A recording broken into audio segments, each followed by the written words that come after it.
इस कार्यक्रम के पुण्यार्चक हैं माता पिता श्रीमान रूपचंद जी जैन, श्रीमती कमला जैन, दिनेश जैन, रेखा जैन, दिवेश जैन, दिशा जैन, गंगवाल परिवार, प्रवासी मुंबई, निवासी ब्यावर।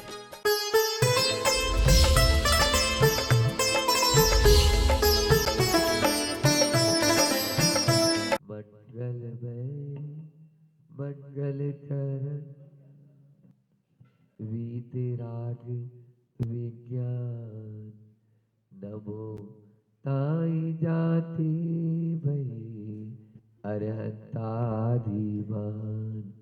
जो विद्यादि सागर सुधी, जो विद्यादि सागर सुधी, गुरु है हितेशी।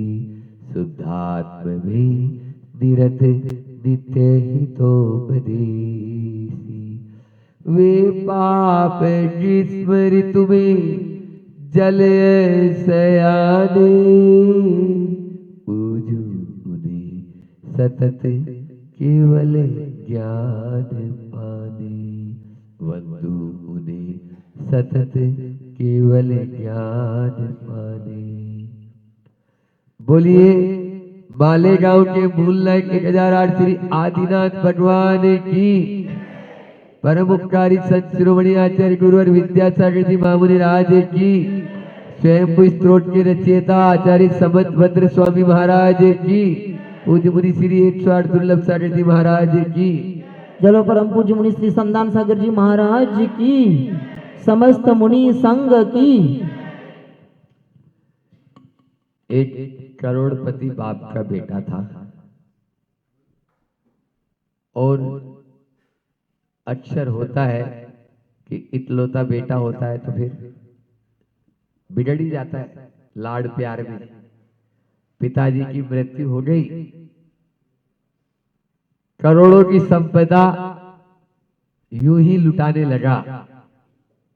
कहते हैं ना कि कितना भी बड़ा खजाना क्यों न हो, एक न एक दिन तो खाली हो ही जाता है। मालेगांव वालों, माला माल की बात हो रही है।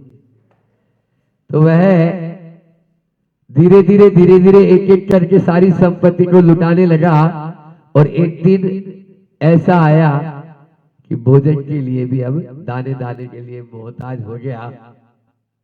तभी वह फटे हाल अपने जो पिताजी का के दोस्त थे उनके यहाँ पहुंचा और बोला, चाचा स्थिति बहुत खराब हो गई है, कुछ भी नहीं बचा। अरे तुम करोड़पति और तुम अपने आप को बोल रहा है कि स्थिति खराब हो गई, क्यों मजाक करते हो? अब कुछ भी नहीं बचा, सब कुछ चला गया। नहीं, तुम अभी भी करोड़पति हो। मैं कहाँ करोड़पति, अब कुछ भी मेरे पास में शेष नहीं है। अच्छा फिर गले में क्या है?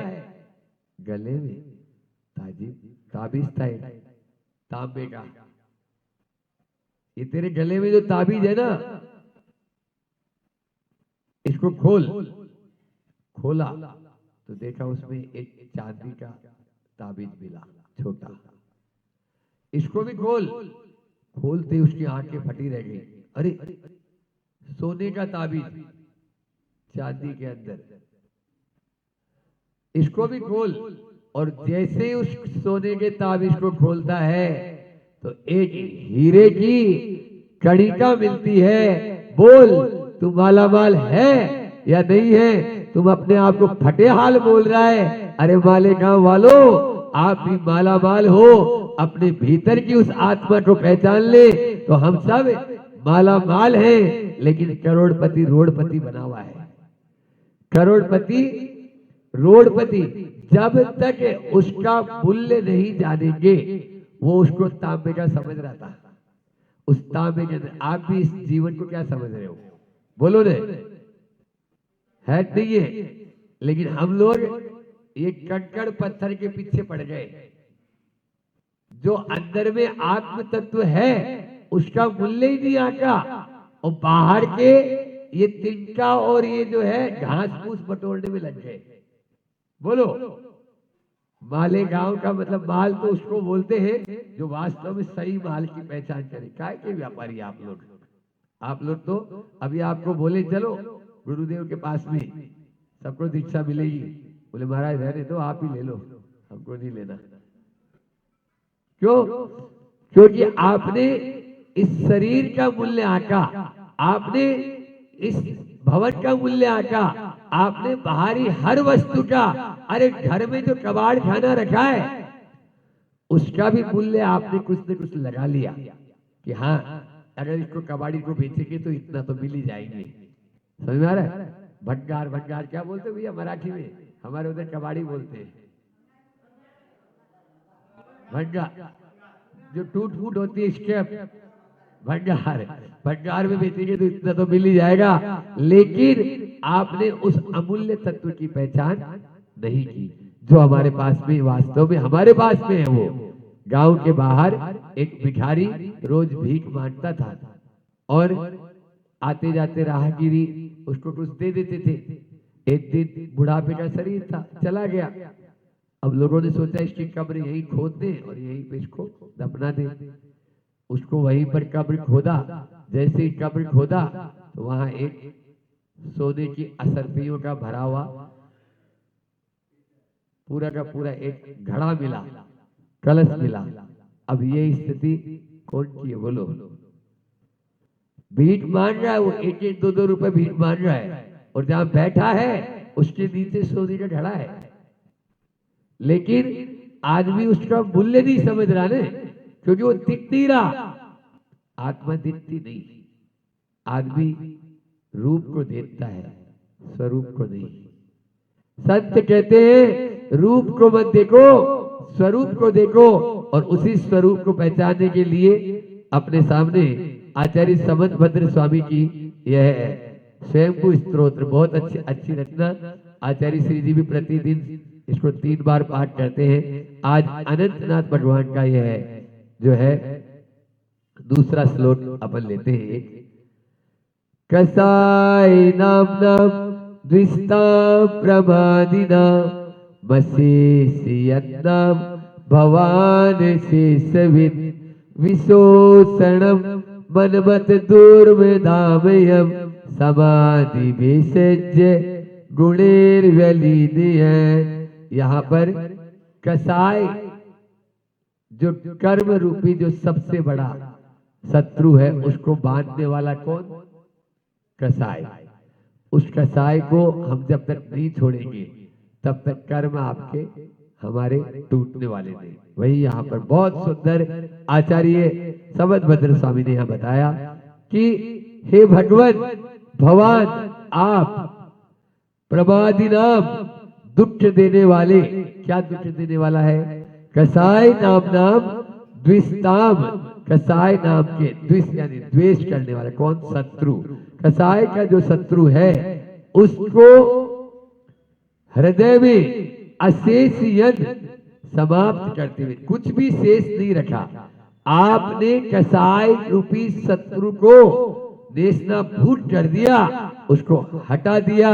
राग द्वेष मोह से आप बहुत ऊपर उठ चुके हैं।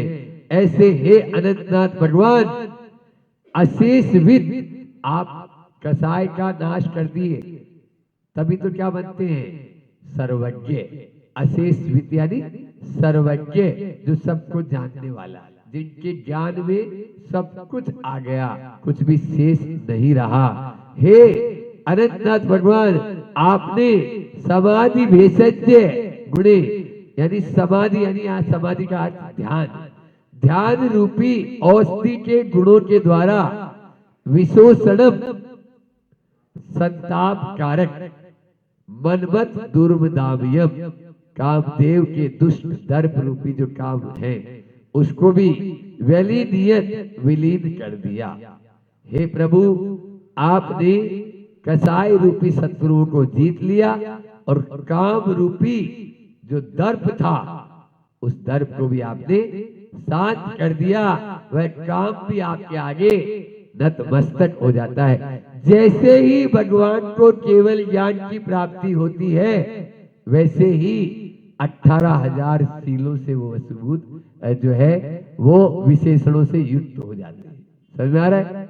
इसलिए जब तक कसाई की कणिका हमारे अंदर होगी तब तक ज्ञान का उजाला नहीं होगा, नहीं हो पाएगा।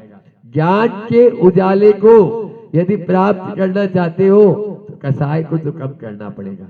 लेकिन अभी तो बात बात पे भड़क जाते हैं। बस स्थिति कैसी है पता है?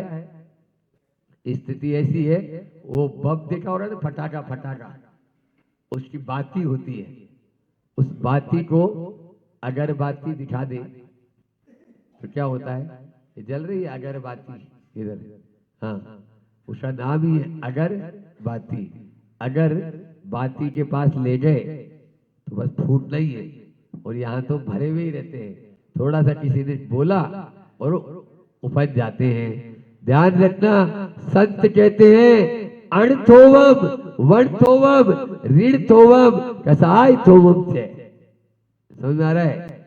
अर्थ हो गया है, अग्नि की छोटी सी चिंगारी को कम मत समझना, पूरे गांव को जलाकर खाक कर सकती है। वर्णथोवम, व्रण यानी घाव, फोड़ा फुंसी, उसको थोड़ा कम नहीं समझना कि छोटा सा है, खत्म हो जाएगा। वो आपका छोटी सी फुंसी कब गैंग्रीन बन जाए कोई पता नहीं। और प्रेमचंद के सवा शेर गेहूं, उसकी एक कहानी तो आपको याद होगी कि वह थोड़ा सा ऋण लेता है तो चुकाते चुकाते उसकी पीढ़ियां गुजर जाती है, लेकिन वो ऋण छूट नहीं सकता। ऋण को कभी कम नहीं समझना, अग्नि को कभी कम नहीं समझना, और घाव को कभी छोटा मत समझना। इसी प्रकार से कसाई को कभी कम नहीं समझना। छोटी सी कसाई की कणिका, वो पारसनाथ को याद करो, है ना?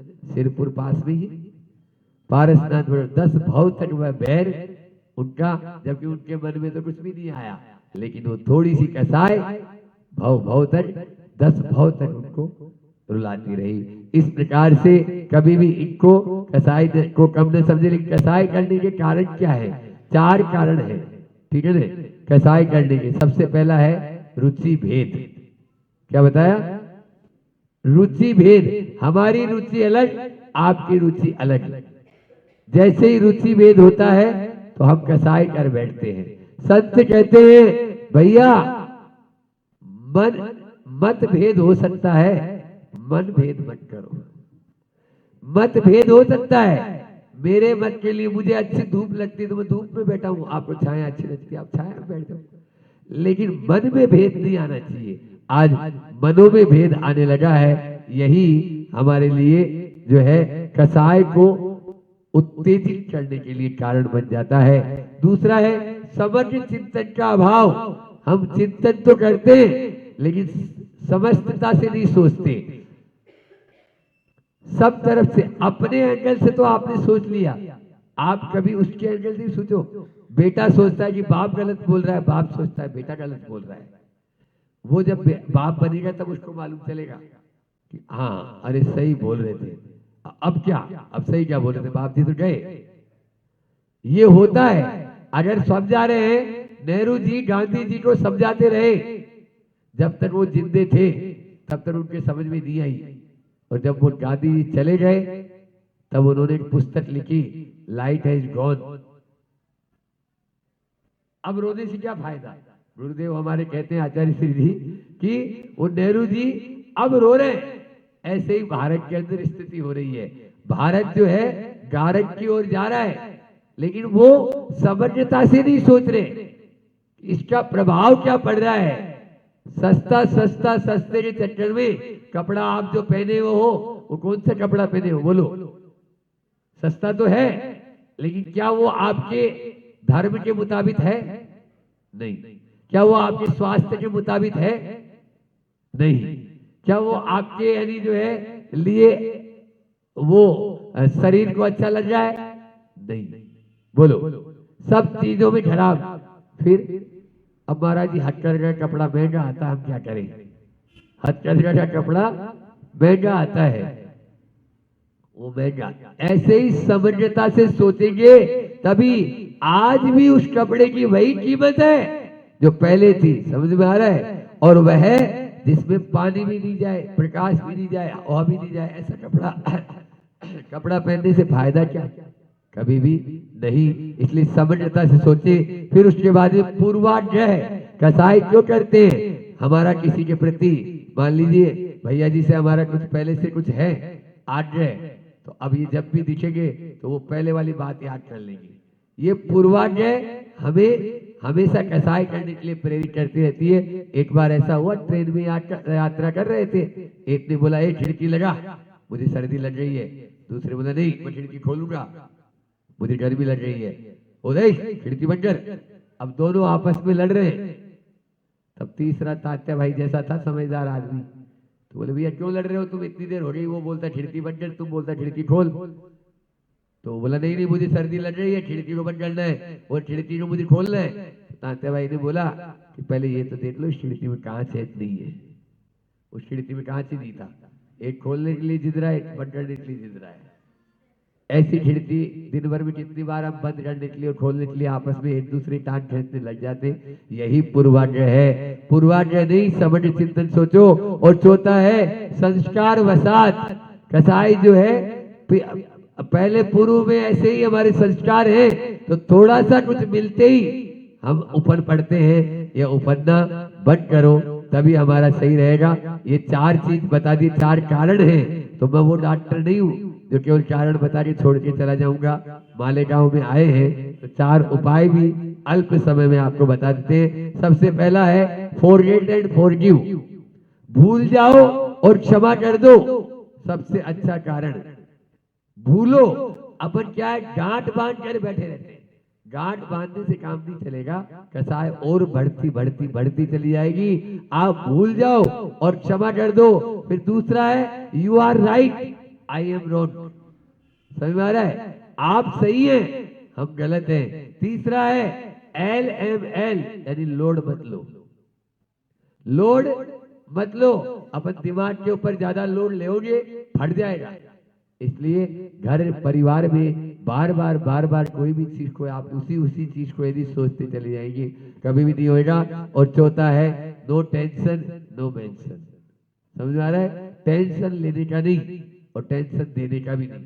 आज आदमी तनाव में आ जाता है, थोड़ी सी बात में ही वह तनाव में आ जाएगा, तो वह कभी भी कसाई से ऊपर नहीं उठ सकता है। आचार्य श्री जी का बहुत अच्छा हाइकू है, समझ न थी अनर्थ किया, आज समझ रोता। आज समझ रोता। जब तक आदमी को समझ नहीं रहती तब तक वह इसी प्रकार से उफनता रहता है, कसाई करता रहता है। लेकिन आज उसको समझ में आ रही है तो वह रोता है। गुरुजी ने इसका पद्यानुवाद बहुत सुंदर शब्दों में किया है, उसको लेकर अपनी वाणी को विराम करेंगे। समाधि में गुणकारी औषध का तुमने अनुपान किया, दुर्निवार संतापक दायक काम रोग का प्राण लिया। रिपु सब दुखद कसाई दल का और पूर्णतः नाश किया, पूर्ण ज्ञान पर परमा जात, पूर्ण ज्ञान पर परम ज्योति से त्रिभुवन को प्रकाश किया। त्रिभुवन को आपने पूर्ण ज्ञान की ज्योति से प्रकाशित कर दिया। वह पूर्ण ज्ञान तभी हो पाएगा, सूक्ष्म लोभ भी रहेगा तब तक वह केवल ज्ञान की ज्योति आने वाली नहीं। केवल ज्ञान रूपी ज्योति को यदि प्रकट करना चाहते हो तो हमें अपनी कसाई को मंद नहीं, उसको समाप्त करना होगा। मंद अभी समाप्त करने की स्थिति में हम नहीं है। मैं आपको कहूं गुस्सा मत करना, मैं आपको कहूं बात नहीं करना, मैं आपको कहूं लोभ नहीं करना, तो ये तो मेरे भी है। अभी मैं ये बोल रहा हूं, ये लोभ से बोल रहा हूं नहीं बोल रहा हूं, तो लोभ मेरे में भी है। समझ में आ रहा है? तो इसलिए आप ऐसा नहीं समझे, संजुलन क्रोध मान माया लोभ चारों चोटनी हमारे पास में भी है, लेकिन उसको कम किया जा सकता है। समझ में आ रहा है? अभी आप जितने उपन रहे हैं, जितने बांट कर रहे हैं, जितनी मायाचारी कर रहे हैं, उसको आप जितना कम कर सकते हैं उतना तो अपन आगे बढ़ सकते हैं। बस वह कसाई हमारी कम होती चली जाए, कम होती चली जाए, इसी भावना के साथ मैं प्रभु के चरणों में यही प्रार्थना करता हूँ कि हम सबकी कसाई कम हो और समता परिणाम की ओर आगे बढ़े। इसी भाव के साथ में बोली अहिंसा परमो धर्म की आचार्य गुरुवर विद्यासागर जी महामुनि राज की। वहीं महाराज से जब पूछा कि भगवान सुख कैसे मिलेगा, कल दुख की बात करी थी अपन ने परसों, तो सुख कैसे मिलेगा, तो सुख का रास्ता उन्होंने बताया। और सुख का जो रास्ता उन्होंने बताया है वो क्या बताया, सुख का रास्ता आचार्य उमा स्वामी आज से 1000 वर्ष पूर्व लिख के गए कि भैया अगर तुम्हें सुख चाहिए तो ये हम आपको सुख की चीज़ें बता रहे हैं। भूत वृत्ति अनुकंपा दान सराग संयम संयम से चाहिए, भूत वृत्ति अनुकंपा दान सराग संयमा संयम।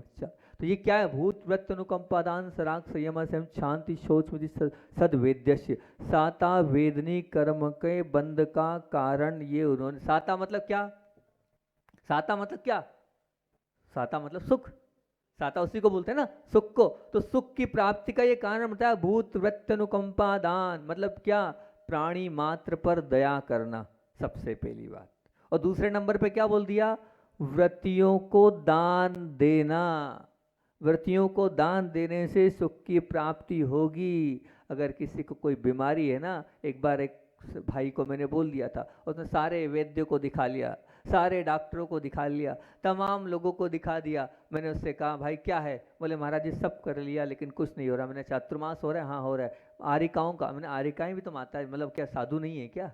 मैंने कहा हाँ आरिक माता जी का चतुर्मास हो रहा है। मैंने एक ही काम करना, भले 1 ग्रास रोज दे के आना, लेकिन अपना खुद का ले जाना और रोज दे के आना, सब ठीक हो जाएगा। साता वेदनी कर्म का, बोले ठीक है। वो बोले क्या, जो माता जी या जो लेते हैं, तो बोले ठीक है। एक सौंप की डब्बी में सौंप भर के ले जाते थे भाई, क्योंकि सौंप तो सबको लेना ही है, अंत में लगभग लेते हैं। वो सौंप ले जाते थे और बस एक ही निवेदन शोको वालों से करते थे, मैं पूरे आहार में खड़ा हूँ लेकिन अंत में सौंप मेरी चलने देना, अंत में सौंप मेरी चलने देना। उसने वो चार नहीं बल्कि 5 साढ़े 5 महीने उनके माता जी 5.5 महीने तक वो प्रतिदिन जो है वो इस प्रकार से अपना आहार दान दिया। वो बोल रहा था, क्या बोल रहा था, महाराज जी बिना दवाई के, बिना डॉक्टर के, बिना वैद्य के ठीक हो गया मैं।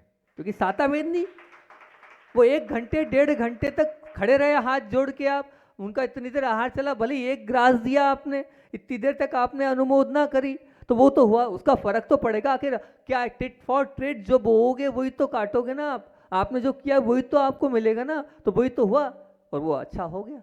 अपने आप वो बीमारी, वो अस्वस्थता दूर हो गई। इसलिए आप इधर उधर मत भटको, ये आपको हम बता रहे हैं। साता वेदनी का जो कारण है वो बता रहे हैं, भूत प्रत्यनुकंपा दान। ये आ गए दान करने, कहाँ से आ रहे हैं, एलोरा से आ गए। काय के लिए आ गए, इसीलिए आ गए कि नहीं मन नहीं लग रहा, आहार दान देने जाना है। ये आहार दान देने के लिए आ गए कि 1 ग्रास दे लें, पर दे लें। वहाँ दिने दिने बोला है, फिर बोल रहा हूँ दिने दिने मतलब क्या, प्रतिदिन देना चाहिए। ऐसा नहीं कि आज दे दिया तो दे दिया, नहीं, प्रतिदिन भले 1 ग्रास दें लेकिन साधु को हम आहार देंगे तो उससे साता वेदनी हमारी अप्राप्त होगी। अनेक प्रकार के दुख कष्ट हमारे दूर होते चले जाएंगे। और यहाँ तक कि मैं तो ये मानता हूँ कि मेरे जीवन की जो शुरुआत है मोक्ष मार्ग की, वो आहार दान से ही प्रारंभ हुई। मैं बहुत छोटा था, खंडवा में मैंने पढ़ाई करी है, तो खंडवा में जब बहुत छोटा था तो पूर्णमती माता जी का चतुर्मास हुआ। जब पूर्णमती माता जी का चतुर्मास हुआ तो एक साधुमती माता जी थी, उनके संग में, तो हमें ड्यूटी दे दी गई। इतना बड़ा संघ कोई था नहीं, छोटे से थे।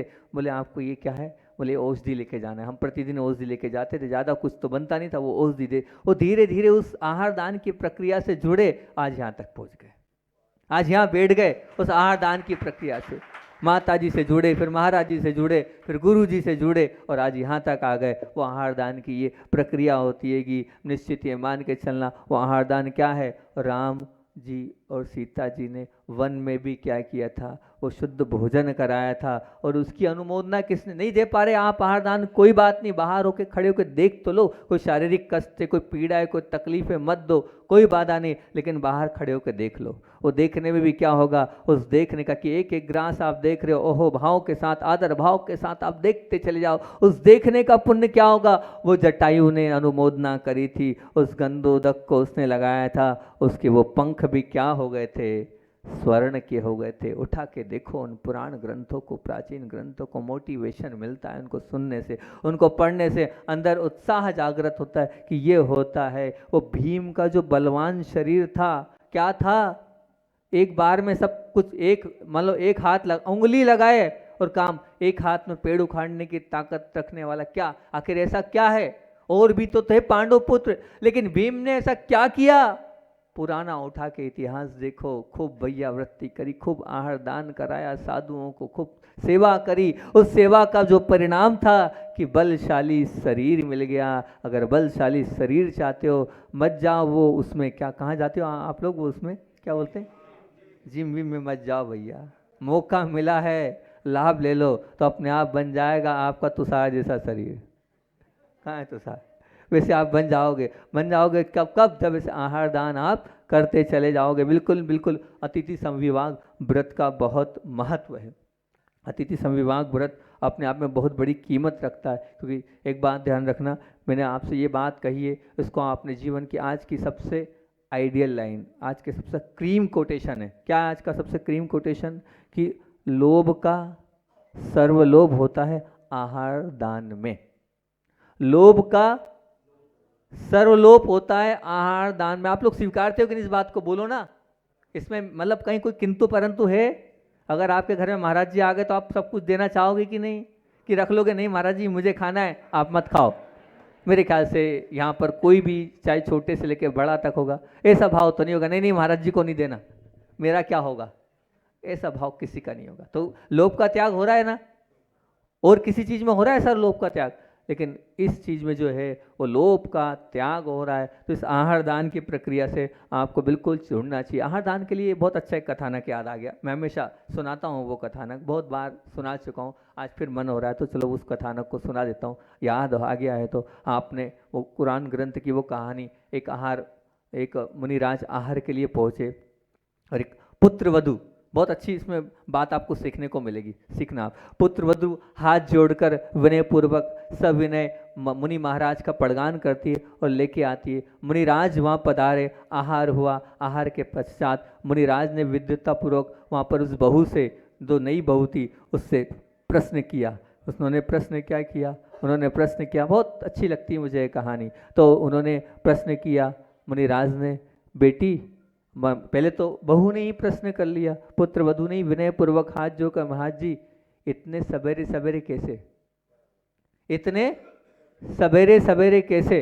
तो मुनिराज ने भी विद्वतापूर्ण प्रश्न का अभिप्राय समझकर बहुत अच्छे से जवाब दिया और उन्होंने कहा समय की खबर नहीं थी, समय की खबर नहीं थी। फिर मुनिराज ने प्रश्न किया, बेटी तेरी आयु कितनी है?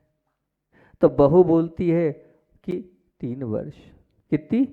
3 वर्ष। अच्छा, अब बेटी तेरी पति की आयु कितनी है? बोले 1 वर्ष। कितनी? 1 वर्ष। अरे वो तो वहाँ हुआ ये योग संयोग की बात थी कि ससुर साहब वैसे तो रहते नहीं हैं, पर उस दिन वो थे घर में, वो खिन्ना गए, ये 3 वर्ष की, 25 साल की, 30 साल की 3 वर्ष बोल रही है, और मेरे बेटे की 1 वर्ष आयु बोल रही। बोले ठीक कोई बात, तेरी सास की आयु कितनी? तो बोले, उसने उत्तर दिया 6 माह। 6 माह।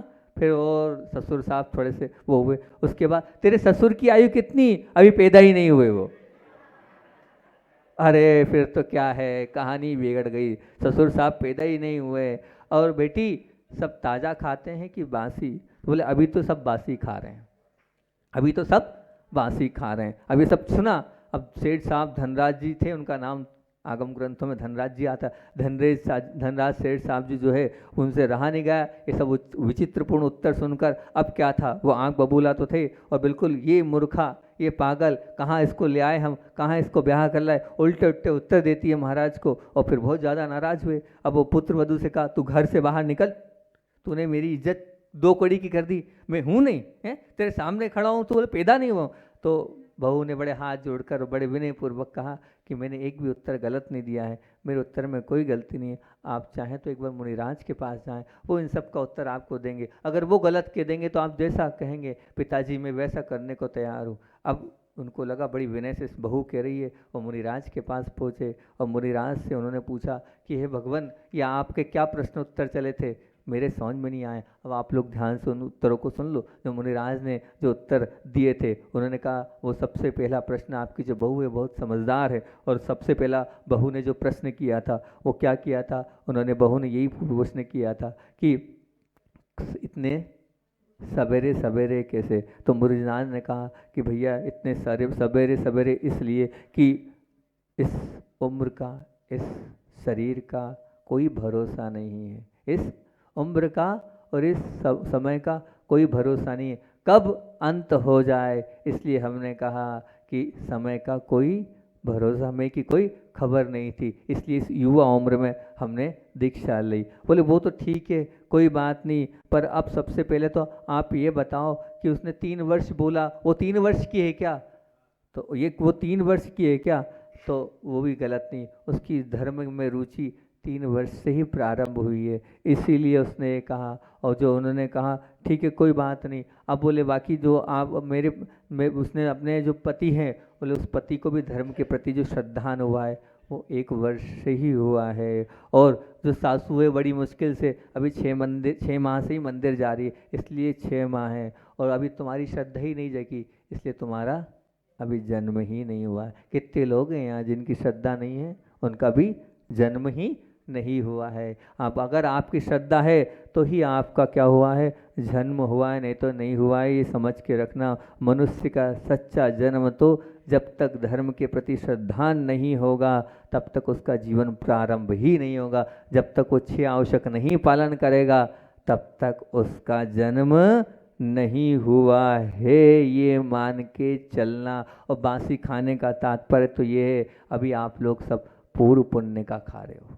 बासी मतलब अभी जो खा रहे हो वो कौन सा खा रहे हो, पूर्व पुण्य का खा रहे हो, उसकी बल पे आप चल रहे हो। अभी ये वर्तमान के पुण्य का आप नहीं खा रहे हो। अगर वर्तमान के पुण्य का अगर आप खाओगे तो वो खा ही नहीं सकते, वो अभी मिलेगा भी नहीं, मिल भी सकता है ऐसा तो नहीं कह रहा हूँ, लेकिन पूर्व पुण्य का खा रहे हो, बासी खा रहे हो अभी हाल इस जन्म में। और इस समय आपने क्या किया है उस पर आप बहुत बार विचार करना, बहुत बार अपनी बुद्धि को लगाना कि मैं इस जन्म में क्या कर रहा हूँ। सच्चा धर्म तो क्या है, समय अपना हो रहा है, सच्चा धर्म तो क्या है, 6 आवश्यकों को अगर आप पालन कर रहे हो तो बात तो यहीं से हुई थी, आप चोरी नहीं कर रहे हो। और अगर 6 आवश्यक आपके जीवन में नहीं है तो आप कैसा जीवन जी रहे हो, चोरी वाला जीवन जी रहे हो। चोरी वाला जीवन आपको नहीं जीना है। आपको कैसा जीवन जीना, अच्छा जीवन जीना ना। आपने इसको चोरी स्वीकार ही नहीं किया है, बस किसी का धन उठाना, किसी का ले लेना, इसको चोरी मानी है। लेकिन काम चोरी तो है ना, जो करने योग्य 6 कर्तव्य थे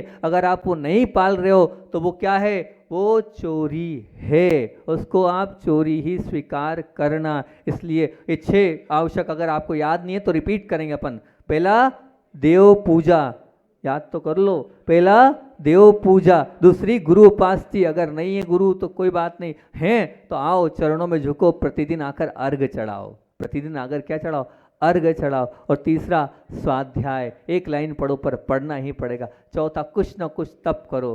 5वां कुछ न कुछ संयम रोज के रोज लो, क्या ये लिया। और 6वां दान करो दिने दिने। बस इस बात को ध्यान रखना, यहाँ प्रतिदिन कहा है, ऐसा नहीं कहा है कि बस इस समय कर लिया और उस समय नहीं किया, नहीं, दिने दिने करना है। इसलिए मैं हमेशा एक ही बात बोलता हूँ सभी लोगों को, जहाँ जाता हूँ ये बोलता हूँ। आज इस मूलाचार में बात चल रही थी, बोले कन्नड़ में एक भी प्रतिमाधारी नहीं है। बड़ी आश्चर्य की बात है, क्या है बताओ, पंचम गुण स्थानवर्ती कन्नड़ में एक भी नहीं है, क्या है वो असंख्यात गुणी कर्म निर्जा का। कितनी सारी दादियाँ बैठी, कितने सारे दादाजी लोग बैठे हैं, अरे क्या काम है, अब अपना कल्याण करो। कब रिटायर्ड होगे, एक दिन इस पर पूरा प्रवचन करूंगा, कब रिटायर्ड होगे, अब करो तो सही, आप बढ़ो तो सही आगे। आप वो चतुर एक क्लास में कब तक बैठे रहोगे, एक क्लास में बैठने वाला कौन होता है बताओ तो सही, फेल्यूअर होता है। अब चतुर्थ गुणस्थान में कब तक रहोगे, आगे बढ़ो और पंचम गुणस्थान को प्राप्त करो भैया। नहीं करोगे तो कल्याण होने वाला नहीं है। असंख्यात गुणी कर्म की निर्जरा उससे प्रतिमा से होती है। नहीं ले पा रहे हो तो इतना सा नियम ले लो जो मैं हमेशा सबको देता हूँ कि आप कम से कम कन्नड़ वाले हैं, सुन लो ध्यान से, इतना तो कर ही सकते हो ना, कम से इतना कमिटमेंट तो कर ही सकते हो ना कि महीने में 4 दिन, कोई से भी दिन, अष्टमी चतुर्दशी संडे जब छुट्टी हो तब, महीने में 4 दिन हम जैन बन जाएं। महीने में 4 दिन जैन बन जाए मतलब क्या, शुद्ध भोजन कर लें। शुद्ध भोजन कर लें मतलब क्या, जैसे जो शुद्ध महाराज जी को आहार कराते हो, वैसे 4 दिन अतिथि संविभाग व्रत का पालन कर लो, शुद्ध भोजन बना लो और अपने दरवाजे पर आके खड़े हो, पड़गान करो। और उस दिन जो है हम सुबह से लेकर शाम तक शुद्ध भोजन करेंगे और 5 पापों का त्याग रखेंगे। 5 पाप जो हमारे हैं उनको हम पालन करेंगे, ना झूठ बोलेंगे, ना चोरी करेंगे, ना ही हम उस दिन ब्रह्मचर्य से व्रत से रहेंगे। पूरा ऐसा हम पूरा एक दिन, महीने में 4 दिन जैन बन जाओ। क्योंकि जैन इसलिए बोल रहा हूँ, पानी छानने पीने का आया है कि नहीं आपके आगम में? आया है ना? वही जैन कहलाता है जो पानी छान कर पीता है, रात में भोजन नहीं करता है, भगवान के दर्शन करता है। आप पानी छान कर पी ही नहीं पा रहे हो।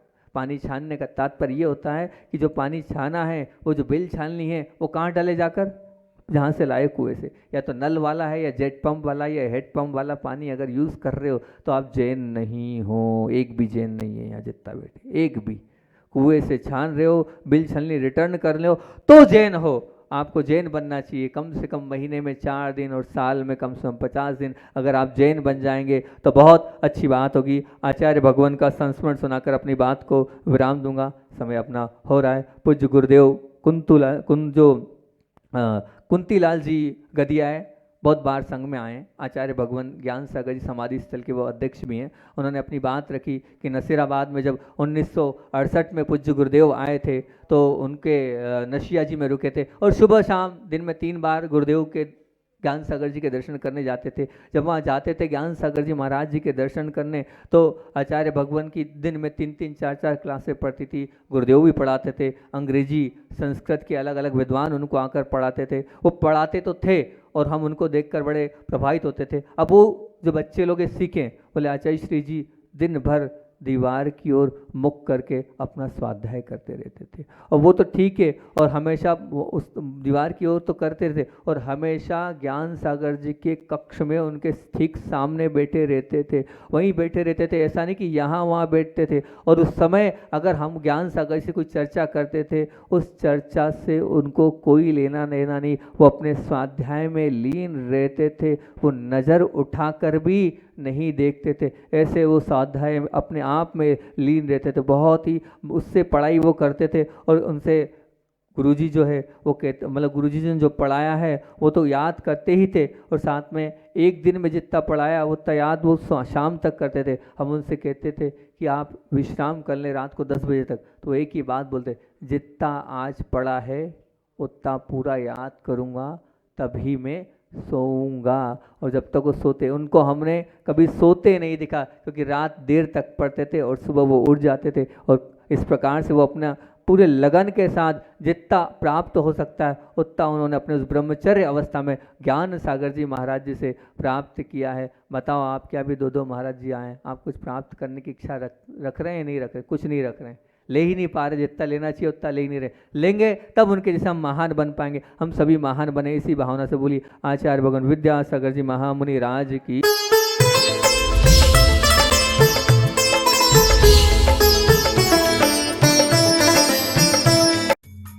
इस कार्यक्रम के पुण्यार्चक थे माता पिता श्रीमान रूपचंद जी जैन, श्रीमती कमला जैन, दिनेश जैन, रेखा जैन, दिवेश जैन, दिशा जैन, गंगवाल परिवार, प्रवासी मुंबई, निवासी ब्यावर।